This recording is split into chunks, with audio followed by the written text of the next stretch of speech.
வணக்கம். எடப்பாடி பழனிசாமி தனிப்பெரும்பான்மையில் நாங்கள் அதிமுக ஆட்சியை 2026 அமைப்போம் அப்படின்னு சொல்கிறாரு. எப்படி தனி மெஜாரிட்டியில் அவர் ஜெயிக்க முடியும்? கூட்டணி அப்படின்னா கூட்டணி பலத்தோடு தான் ஜெயிக்க முடியும். திமுக கூட்டணி பலத்தோடு தான் ஜெயிக்குது அப்படிங்கிற மாதிரி சொல்லிட்டு இருக்காங்க.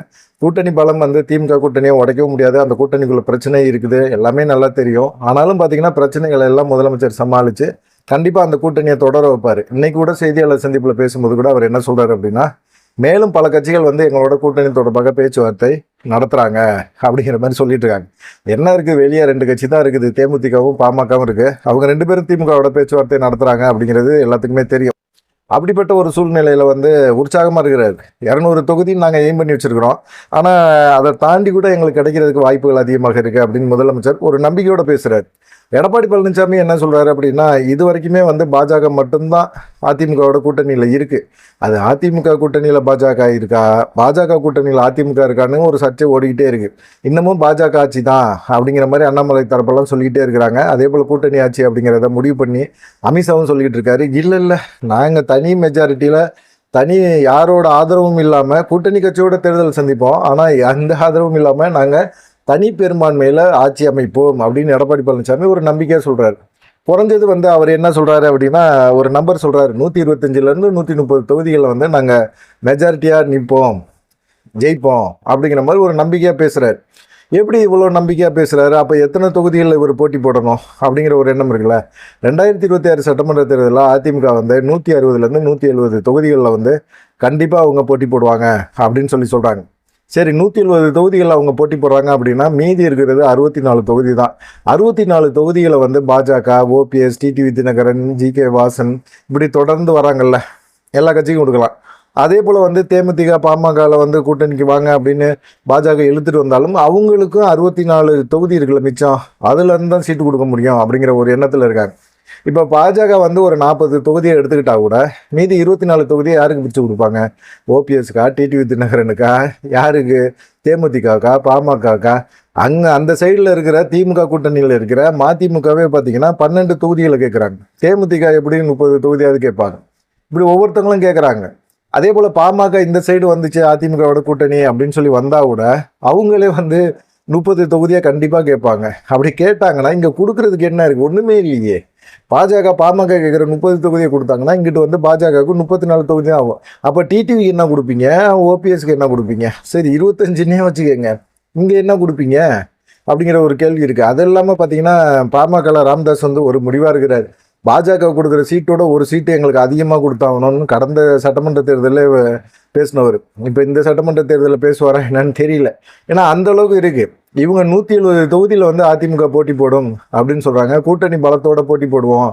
அதனால தான் எடப்பாடி பழனிசாமி இவ்வளோ நம்பிக்கையாக தனி மெஜாரிட்டியில் ஜெயிப்போம் அப்படின்னு சொல்கிறாரு. கூட்டணி ஆட்சி அப்படிங்கிறது தமிழ்நாடை பொறுத்த வரைக்கும் கிடையாதுங்க அப்படிங்கிறதுக்கு 1980க்கு போயிடுறாரு கணக்கு. 1980 அப்போ காங்கிரஸ் 114 தொகுதியிலையும் திமுக 112 தொகுதியிலையும் போட்டி போட்டுச்சு. அப்போ கூட்டணி ஆட்சியை மக்கள் ஏற்றுக்கல. 1980 இருக்கிறவங்களா இப்போ இருந்தது ஓட்டு போட்டுக்கிட்டு இருக்காங்க. இன்னைக்கு இருக்கிற கால சூழ்நிலை எப்படி அப்படிங்கிறது எல்லாம் மாறி போச்சு. அன்னைக்கு கூட்டணி கட்சிகள் சொல்கிறத கேட்டாங்க, இன்னைக்கெல்லாம் கேட்க மாட்டாங்க. திமுகக்குள்ளே இருக்க கூட்டணி கட்சிகளில் விசியாவும் சரி, கம்யூனிஸ்டுகளும் சரி, அதே போல் பார்த்தீங்கன்னா காங்கிரஸ் மேலிடத்தோட முதலமைச்சர் பேசிட்டாரு அப்படிங்கிறனால அவங்களும் அடக்கி வாசிக்கிறாங்க. ஆனால் இவங்கெல்லாம் கூட்டணி ஆட்சி அதிகாரத்தில் பங்கு வேணும் அப்படின்னு கேட்குறாங்க. ஆனால் விஜய் மட்டும்தான் கூட்டணி ஆட்சி அப்படிங்கிறதுக்கு ஒத்துக்கிட்டாரு. ஆனால் திமுக ஒத்துக்கலை, அதிமுக அதே போல் ஒத்துக்காது, ஏன்னா மக்கள் ஒத்துக்க மாட்டாங்க அப்படின்னு சொல்லி எடப்பாடி பழனிசாமி இந்த புள்ளிவிவர கணக்கில் போடுறாரு. அப்போ 1980 இது மாதிரி நடந்துச்சு. அப்போ மக்கள் ஏற்றுக்கலை. அப்போயும் பார்த்தீங்கன்னா காங்கிரஸ் இவ்வளோ தொகுதியில் 117 தொகுதியில் போட்டி போட்டோம், 31 சீட்டு தான் வாங்கிச்சு. அதே போல் திமுகவும் 37 இடங்களில் மட்டும்தான் வெற்றி பெற்றாங்க. அப்படி இருக்கும்போது சூழ்நிலையில் கூட்டணி ஆச்சுன்னு சொல்லி நம்ம தேர்தலை சந்தித்தோம் அப்படின்னம்னா நமக்கு ஓட்டே போட மாட்டாங்க அப்படின்னு சொல்லி பாஜக மேல் இடத்துல பேசுவோம் அப்படின்னு சொல்லி இவர் பேசுகிறார். ஆனால் இவர் நினைக்கிறது எதுவுமே நடக்கிறதுக்கு வாய்ப்பே கிடையாது. ஏன்னா 2026 தேர்தலில் பாஜக கேட்குற தொகுதிகளை கொடுக்கல அப்படின்னா கண்டிப்பாக எடப்பாடி பழனிசாமிக்கு மிகப்பெரிய அளவில் ஒரு சிக்கல் இருக்குது அப்படின்னு சொல்கிறாங்க. ஏன்னு கேட்டிங்கன்னா தொகுதி பங்கில் கண்டிப்பாக எடப்பாடி பழனிசாமி ஒரு பிரச்சனையை பஞ்சாயத்தை உருவாக்குவார் அப்படின்னு பாஜக மேலிடத்துக்கும் தெரியும். அதனால தான் பார்த்தீங்கன்னா அவருக்கு ஒரு செக்கு வச்சிருக்கிறாங்க, தேர்தல் ஆணையத்தில் ஒரு செக்கை வச்சிருக்கிறாங்க. அதே போல் 2024 நாடாளுமன்ற தேர்தலில் கூட எடப்பாடி பழனிசாமி என்ன சொன்னார், நான் மெகா கூட்டணி அமைப்பேன் அப்படின்னு சொன்னார். மெகா கூட்டணி அவரால் அமைக்க முடிஞ்சுதா? அமைக்கவே முடியல. கதவு திறந்தே அதிமுக அலுவலகத்தின் கதவை திறந்திருக்கு. எப்போ வேணாலும் யார் வேணாலும் கூட்டணி தொடர்பான பேச்சுவார்த்தையை நடத்தலாம் அப்படின்னு சொல்லுவார். கேபி முனுசாமி தான் உட்காந்துருந்தார். எல்லாமே உட்காந்து எல்லாமே பெரிய லெவலில் கூட்டணி வரும் அப்படின்னு எதிர்பார்த்தாங்க. மன்சூர் அலிகானை தவிர வேறு யாருமே அங்கே போய் பேசவே இல்லை. மன்சூர் அலிகான் வந்து பேசினார், கூட்டணி தொடர்பான பேச்சுவார்த்தை நடத்தினார். அதுவே அதிமுகவுக்கு மிகப்பெரிய அசிங்கமாக போச்சு. மன்சூர் அலிகான்லாம் ஒரு கட்சியா அப்படின்னு சொன்னாலும் ஒரு மனுஷனாவது மதிச்சு வந்தாங்களே அதிமுகவுக்கு, அதை பாரு அப்படின்னு சொன்னாங்க. ஆனால் மறுநாளே என்ன செஞ்சாங்க, மன்சூர் அலிகான் போன பிறகு உடனே அதிமுக தலைமை அலுவலகத்தின் கதவெல்லாம் மூட்டிட்டு கூட்டணி தொடர்பான பேச்சுவார்த்தை கிடையாது அப்படிங்கிற மாதிரி ஓடிட்டாங்க எல்லாருமே. அந்த மாதிரி இருக்குது இப்போ இருக்கிற சூழ்நிலையில். எடப்பாடி பழனிசாமிக்கு பாஜக விட்டா வேறு வழியே கிடையாது. பாஜக சொல்கிறத அவர் கேட்டு தான் ஆகணும் அப்படிங்கிற நிலைமை அவருக்கு இருக்குது. ஆனால் அவர் வந்து என்ன நினைக்கிறாரு, பாஜக சொல்கிறத நான் கேட்க மாட்டேன் அப்படிங்கிற மாதிரி தொண்டர்கள் மத்தியில் ஒரு இமேஜை உருவாக்க தான் முயற்சி பண்ணுறாரு. அப்படிப்பட்ட ஒரு சட்டமன்றம் நடந்துகிட்டு இருக்கும்போது டெல்லிக்கு போனார். டெல்லிக்கு போனப்போ கூட அங்கே செய்திகள் கேட்கும்போது எப்பயோ திறந்த அதிமுக அலுவலகத்தை பார்க்குறதுக்கு போனேன் அப்படின்னு சொன்னார். சரி, அதை நம்புவாங்களா? ஆனால் இங்கே சட்டமன்றத்தில் முதலமைச்சர் ஸ்டாலின் என்ன சொல்லிட்டாரு, எடப்பாடி பழனிசாமி யாரை பார்க்க எதுக்கு போகிறாரு அப்படிங்கிற விஷயமெல்லாம் எனக்கு தெரியும் அப்படின்னு சொல்லி சட்டமன்றத்தில் அவர் பேசுகிறாரு. ஆனால் கடைசியில் அவர் சொன்னது தான் நடந்துச்சு. எடப்பாடி பழனிசாமி இப்படி முதலமைச்சர் பேசிட்டாரு, நம்ம அமித்ஷா சந்திக்க போகிறது யாருக்கும் தெரியக்கூடாது, ரொம்ப ரொம்ப சீக்கிரட்டாக இருக்கணும் அப்படின்னு சொல்லிட்டு ஒவ்வொரு காராக மாறி மாறி போகிறார். அவங்க கார் மாறி போன விஷயம் கொண்டு பேசுகிறாங்க. அப்போ எந்த அளவுக்கு எடப்பாடி பழனிசாமி இது பண்ணுறாங்க. சரி, அமித்ஷாவை போய் சந்திச்சிங்க, எதுக்காக போய் அமித்ஷாவை சந்திச்சிங்க, எதுக்காக அவர் வீட்டில் விருந்து சாப்பிட்டீங்க, என்ன பேசுனீங்க அப்படிங்கிற விஷயம்லாம் தெரியுமில்ல. அமித்ஷாட்ட பேசும்போது கரெக்டாக தான் பேசுவார். அவர் ஏற்கனவே பேசி வச்சு தான் வர சொல்லுவார். இது மாதிரி வந்து கூட்டணி ஆட்சியில் இவ்வளோ தொகுதி எங்களுக்கு வேணும் அப்படிங்கிறதெல்லாம் கேட்டிருப்பார். கேட்டுட்டு தான் வர வச்சிருப்பார். எடப்பாடி பழனிசாமி அதுக்கெல்லாம் ஓகே சொல்லிட்டு தான் வந்துட்டு இன்றைக்கி வந்து நாங்கள் கூட்டணி ஆட்சி தமிழ்நாட்டில் ஏற்றுக்க மாட்டாங்க அப்படிங்கிற விஷயம்லாம் பேசும்போது தான் எடப்பாடி பழனிசாமியோட ஏற்கனவே கொஞ்சம் தெரிஞ்ச உண்மையான சுயரூபத்தை வந்து இப்போ புதுசாக தெரிகிற மாதிரி பண்ணிட்டார். ஆனால் அமித்ஷா அதுக்கெல்லாம் பயப்பட மாட்டார். ஏன்னா 2026 சட்டமன்ற தேர்தலில் வந்து எடப்பாடி பழனிசாமி சந்திக்கிறதுக்கு ஒன்று சின்னம் வேணும், கட்சி வேணும். கட்சியை வந்து கிடைக்கிறதுக்கு வாய்ப்பு இல்லை அப்படிங்கிற ஒரு சூழ்நிலை உருவாக்கினா எடப்பாடி பழனிசாமி என்ன செய்வார் அப்படிங்கிற மாதிரி தான் பாஜக தரப்பில் சில சொல்கிறாங்க. என்ன கேட்டிங்கன்னா, அதிமுகவோட பொதுச்செயலாளர் பதவி செல்லாது அப்படின்னு சொல்லி ஓபிஎஸ் தரப்பு தேர்தல் ஆணையத்தில் புகார் கொடுத்துருக்குறாங்க.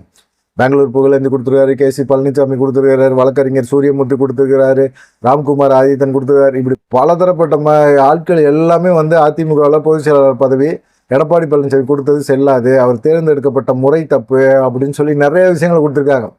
அப்போ வந்து 2026 சட்டமன்ற தேர்தலில் என்ன செய்வாங்க, இதுக்கு முன்னாடி எப்படி அதிமுக இருந்துச்சு, 2026க்கு முன்னாடி எப்படி இருந்துச்சு அப்படிங்கிற ஒரு 2021 தேர்தலில் எப்படி இருந்துச்சு அப்படின்னு பார்ப்பாங்க. பார்த்தா ஓபிஎஸ் தான் ஒருங்கிணைப்பாளர், இணை ஒருங்கிணைப்பாளர் எடப்பாடி பழனிசாமி. ஓபிஎஸ் கையில் கட்சியை கொடுத்துட்டாங்க அப்படின்னா என்ன நடக்கும்? எடப்பாடி பழனிசாமி எந்த முடிவுமே எடுக்க முடியாத ஒரு சூழ்நிலை உருவாகி போகும். அப்போ வந்து அதிமுகவில் இரட்டை தலைமை தான், ஓபிஎஸ் தான் ஒருங்கிணைப்பாளர், அவர் தான் வந்து ஏ ஃபார்ம் பி ஃபார்மில் கையெழுத்து போடுற ஒரு சூழ்நிலை இருக்கும் அப்படிங்கிற ஒரு சூழ்நிலை உருவாக்கி ஓபிஎஸ் கையில் கட்சியின் சின்னத்தையும் கொடுத்துட்டாங்கன்னா எடப்பாடி பழனிசாமி என்ன செய்வார்? ஒன்றுமே பண்ண முடியாது. இவ்வளோ தூரம் சுற்றுப்பயணம் போகிறேன், அதை போகிறேன், இதை போகிறேன்னு இது பண்ணிட்டு ஓடினாலும் பாஜக நினச்சா அவங்க இந்த வேலையை கையில் எடுப்பாங்க அப்படிங்கிற ஒரு செக் பாயிண்டோட தான் வச்சு மூவ் பண்ணுறாங்க. அதனால தான் நீதிமன்றத்தை நாடி இருக்கிறாரு. நீதிமன்றமும் வந்து தேர்தல் ஆணையத்தை சீக்கிரமாக விசாரித்து சொல்லுங்களேன், அவங்களுக்கு தேர்தல் வேறு நெருக்கிட்டு இருக்குன்னு பாடாப்படுறாரு அவர் அப்படிங்கிற மாதிரி இருக்காங்க. ஆனால் இதில் வந்து என்னன்னா, மிக முக்கியமாக அமித்ஷா நினைக்கிறது தான் நடக்கும் அப்படின்னு சொல்கிறாங்க. தேசிய ஜனநாயக கூட்டணியில் ஒருத்தர் தான் அப்படின்னு முதலமைச்சர் வேட்பாளர் ஒருத்தர் இருப்பார் அப்படின்னு சொல்கிறாங்க. அது யாராக இருக்கும் அப்படிங்கிறது தான் எல்லாத்துக்குமே டவுட்டாக இருக்குது. ஏன்னா இப்போ வந்து பார்த்தீங்கன்னா அதிமுகவில் ஒருத்தர் முதலமைச்சர் அப்படின்னு சொல்லியிருந்தாங்க. இப்போ தேசிய ஜனநாயக கட்சியில் கூட்டணி கட்சியில் ஒருத்தர் முதலமைச்சர் அப்படின்னு சொல்லிட்டு இருக்காங்க.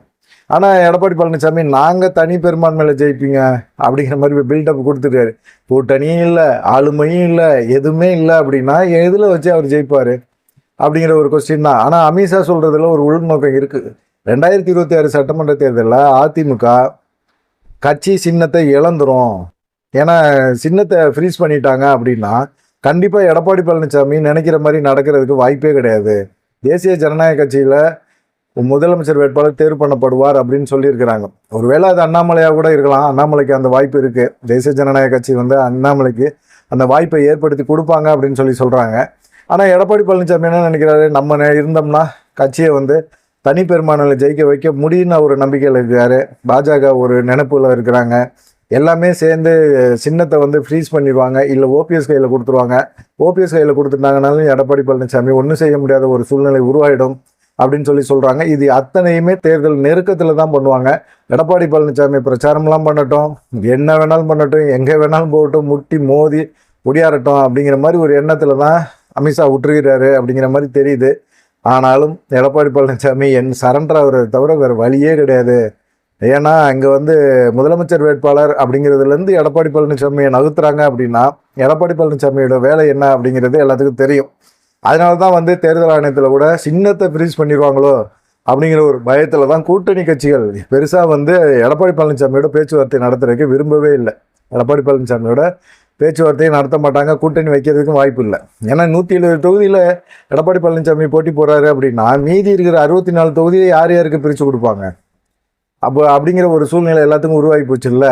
அதனால வந்து இவங்களும் வந்து பேச்சுவார்த்தைக்கு தேமுதிகவோ அதே போல் பாமகவோ வர்றதுக்கு வாய்ப்பு குறைவு. ஆனால் பாஜக கூப்பிட்டுச்சு அப்படின்னா அவங்க அதிக சீட்டுகளை தான் கேட்பாங்க, தொகுதிகளை கேட்பாங்க. அவங்க கேட்குறத எடப்பாடி பழனிசாமி கொடுத்து தான் ஆகணும். அப்போ எங்கள் கூட்டணி ஆட்சி தான் வர வைக்க முடியும். அது தனி பெரும்பான்மையில் எங்கே எடப்பாடி பழனிசாமி ஜெயிக்க முடியும்? அப்படி அதுக்கு எடப்பாடி பழனிசாமி ஒத்துக்கலைன்னா ரெட்டை இலட்சணத்தை முடக்கிடுவாங்க அப்படின்னு சொல்கிறாங்க. பார்க்கலாம் அமித்ஷாவோட இந்த பிளான், எடப்பாடி பழனிசாமியோட இந்த எண்ணம் எது ஈடேறும் அப்படிங்கிறத பொறுத்து இருந்து பார்ப்போம். நீங்கள் என்ன நினைக்கிறீங்க அப்படிங்கிற ஒரு விஷயத்தையும் மறக்காமல் கமெண்ட் பண்ணிட்டு போங்க. நன்றி, வணக்கம்.